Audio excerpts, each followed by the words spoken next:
Eye makeup करने वाले हैं ग्लिटर्स के साथ।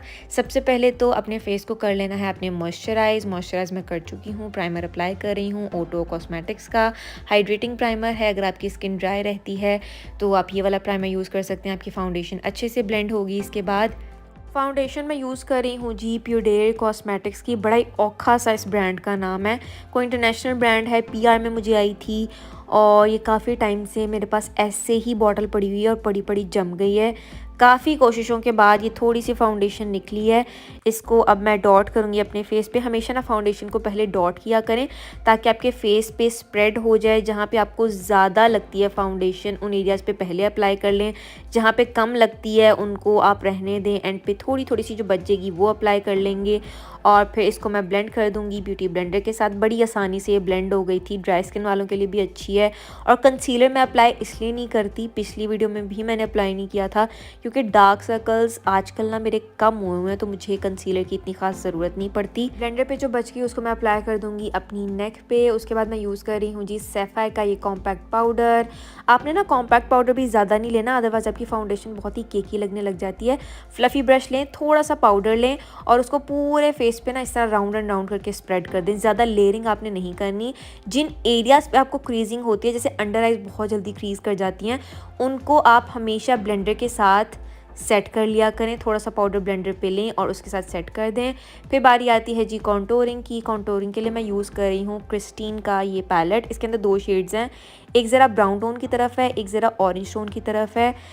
कॉन्टोर करना बहुत ही ज़रूरी है। फाउंडेशन के बाद फेस बिल्कुल फ्लैट हो जाता है, तो उसके अंदर थोड़ी सी डायमेंशन लेके आएंगे हम।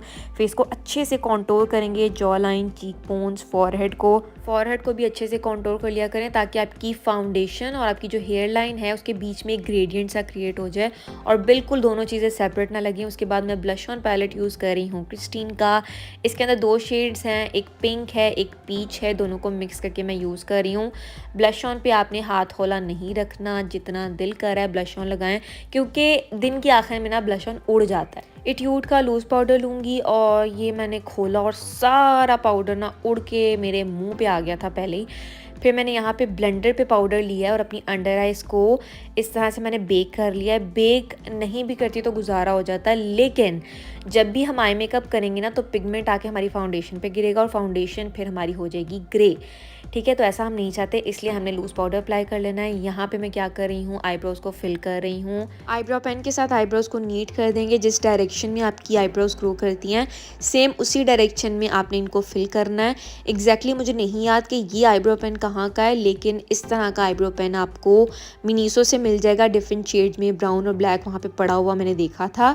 और यहाँ पे मैं अपनी आईब्रोज़ को नीट कर रही हूँ जी क्रिस्टीन की फाउंडेशन के साथ। नीट करने के बाद आपने फाउंडेशन को ब्लेंड कर देना है, ब्रश के साथ ब्लेंड कर दें या फिर आप ब्लेंडर के साथ ब्लेंड कर सकते हैं। आईब्रोज इस टाइम आपको काफ़ी डार्क लग रही होंगी, लेकिन जब पूरी लुक कंप्लीट होगी, आई मेकअप कंप्लीट होगा तो ये अच्छी लगेंगी। उसके बाद ये मैं पैलेट ले रही हूँ जो हुदा ब्यूटी का बिल्कुल नहीं है, इस पर लिखा हुआ है लेकिन ये ट्यूब है। इसमें से मैंने ये येलो सा शेड लिया है, इसको पूरी लिड पे अप्लाई किया। बताने का मकसद ये है कि ज़रूरी नहीं है कि आपने अगर मेकअप सीखना है या मेकअप करना है तो आपके पास ओरिजिनल एक्सपेंसिव मेकअप होना चाहिए, ऐसा बिल्कुल नहीं है, ज़रूरी नहीं है। आप ड्यूब लें और अगर आपको मेकअप करना आता है तो आप अच्छा मेकअप कर सकते हैं। मेरे पास भी ओरिजिनल मेकअप की ऐसी कोई ख़ास कलेक्शन है नहीं क्योंकि नॉर्मल रूटीन के अंदर मैं मेकअप नहीं करती। तो यहाँ पे मैं क्या कर रही हूँ, पॉइंट पे आते हैं। यहाँ पे मैंने इस पैलेट में से एक मरून सा शेड लिया है, उसको क्रीज के अंदर पैक किया है। फिर सेकंड नंबर पे मैंने इसी पैलेट में से एक लाइट ब्राउन सा शेड लिया है और ऊपर की तरफ को हल्के हल्के प्रेशर के साथ मैं इसको ब्लेंड कर रही हूँ। आपस की बात है, मेरे पास भी कोई इक्का दुक्का ही original expensive eye shadow palettes होंगे, सच्ची बता रही हूँ। यहाँ पे मैंने फ्लफी ब्रश लिया और आई शेडो को ऊपर की तरफ और बाहर की तरफ को ब्लेंडिंग कर दी है। ब्लेंडिंग की है, आई मेकअप कर रहे हैं आप, फेस का मेकअप कर रहे हैं, ब्लेंडिंग को अपनी प्रायोरिटी बना लें, ब्लेंड करते जाना है आपने। इस पैलेट में से मैं डार्क ब्राउन शेड उठाऊंगी और इसको अपने आउटर कॉर्नर में पैक करूंगी। हमेशा जब भी आपने आई मेकअप करना है तो पहले आपने पिगमेंट को पैक करना है और फिर उसके बाद आपने उसकी ब्लेंडिंग स्टार्ट करनी है। फ्लफी ब्रश लेके इस डार्क ब्राउन शेड को मैं अपनी क्रीज के अंदर पैक कर दूंगी। नेक्स्ट स्टेप है जी हमारा शिमर अप्लाई करने का। फ्लैट ब्रश लिया, उस पर आप या तो रोज़ वाटर स्प्रे कर लें या फिर आप मेकअप फिक्सर स्प्रे कर लें। इस पैलेट में से लाइट गोल्डन सा शेड मैं अच्छे से पैक करूँगी अपने ब्रश पे और इसको मैं इनर साइड से अप्लाई करना शुरू करूँगी और लिड तक लेके आऊँगी। मैं अपनी क्रीज़ को ना थोड़ा सा ऊपर लेके जा रही हूँ क्योंकि मेरी आइज़ ना थोड़ी सी आप देखेंगे तो ड्रॉप हुई हैं, तो मैं अपनी क्रीज़ को विजिबल करने के लिए इसको क्रीज़ से थोड़ा सा ऊपर लेके जाऊंगी और अपनी क्रीज़ को इस तरह से डिफ़ाइन कर दूंगी।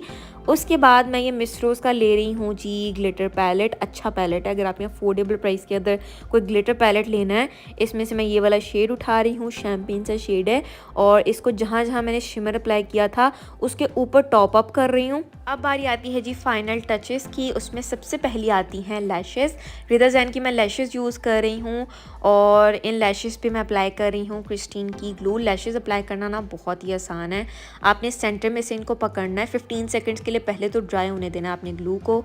सेंटर में आपने रखना है, इनर कॉर्नर को प्रेस करें और आउटर कॉर्नर को प्रेस करें, आपकी लैशेस लग गई। बड़ा ही आसान है, 2-3 दफ़ा प्रैक्टिस करेंगे आपको आ जाना है, कोई मसला नहीं है। और उसके बाद मैं यूज़ कर रही हूँ जी मस्कारा। ये मस्कारा है रिवाज का। आपने इसको अप्लाई कर देना है ताकि आपकी ओरिजिनल और फेक लैशेस आपस में जुड़ जाएं, सेपरेट ना लगें। बड़ी अजीब सी लुक आती है अगर वो सेपरेट नज़र आती हैं। तो ये वाले दोनों शेड्स मिक्स करूँगी और अपनी जो लोअर लैश लाइन है उसको डिफ़ाइन कर दूँगी। इससे आपकी आंखें खुली खुली लगती हैं। इसी सेम पैलेट में से मैं ये गोल्डन शेड लूँगी और इस शेड से मैं अपनी ब्राउ बोन को डिफ़ाइन करूँगी और इसी सेम शेड को मैं अपने इनर कॉर्नर में अप्लाई कर दूँगी। उसके बाद हमने अपनी जो वाटर लाइन है उसमें काजल अप्लाई करना है। बहुत टाइम से मैंने काजल यूज़ नहीं किया था। ये काजल है जी ज़ीरो मेकअप का। इसके एक साइड पे काजल है और दूसरे साइड पे है आई लाइनर। बहुत ही अच्छा काजल है, स्मज नहीं होता। ज़्यादा सारा पानी भी आ जाएगा ना तो आपका काजल स्मज नहीं होगा। मेरी आंखों में इतना पानी आता है लेकिन ये स्मज नहीं होता। थोड़ा एक्सपेंसिव है लेकिन अच्छा है। एमरिज का आईलाइनर यूज़ कर रही हूँ। बिगिनर्स के लिए बहुत ही अच्छा आईलाइनर है, अप्लाई करना बहुत ही आसान है, स्मज नहीं होता। यहाँ पे मैं आईलाइनर को अप्लाई कर दूँगी अपने लैश बैंड पे ताकि जो ग्लू चिट्टी सी छोटे छोटे डॉट्स नज़र आ रहे होते हैं लैश ग्लू के, तो वो नज़र ना आए और आई मेकअप हमारा नीट लगे। एक्सेस पाउडर को मैंने रिमूव कर दिया और यहाँ पे एंड पे दोबारा से मैं ब्लश ऑन अप्लाई कर रही हूँ क्योंकि बिल्कुल एंड पे ब्लश ना फेड हो गया था। ये मैंने हाइलाइटर लिया है जी मेबेलिन का और हाईलाइट करने के बाद हमने क्या करना है, अभी हाईलाइट ही कर रहे हैं और काफ़ी देर तक हम हाईलाइट ही करते रहेंगे। चमकाते जाओ। लिपस्टिक के मैंने 3 शेड्स मिक्स किए थे। सबसे पहला शेड है निक्स का। हर चीज़ का जो शेड है ना वो मैं ऊपर डाल दूंगी स्क्रीन पे, आप वहाँ से स्क्रीनशॉट ले सकते हैं। सेकंड शेड है ये कलर पॉप का और ये बड़ा ही प्यारा सा ना न्यूड ऑरेंजिश न्यूड सा शेड है। मिक्स होके चेक करें क्या कलर बन गया है। और यहाँ पे फैसल हाय कर रहा था और यहाँ पे अब मैंने कहा चलें जी टाटा बाय बाय, मैं ज़रा काम कर लूँ। तीसरा शेड है, ये है वेट एंड वाइल्ड की लिपस्टिक है। इसका भी शेड आपको स्क्रीन पे नज़र आ जाएगा। और बालों को कर्ल करके ये आ गई हूँ मैं ज्वेलरी पहन के। ये मैं ट्रांजिशन वीडियो बना रही थी इंस्टाग्राम के लिए, तो ये उसी के लिरिक्स आदाब। I hope you guys like the video. अगर वीडियो पसंद आई हो तो लाइक कर देना। Thank you so much for watching. I love you guys so much. अल्लाह हाफिज़, टेक केयर, अपना बहुत ढेर सारा ख्याल रखें।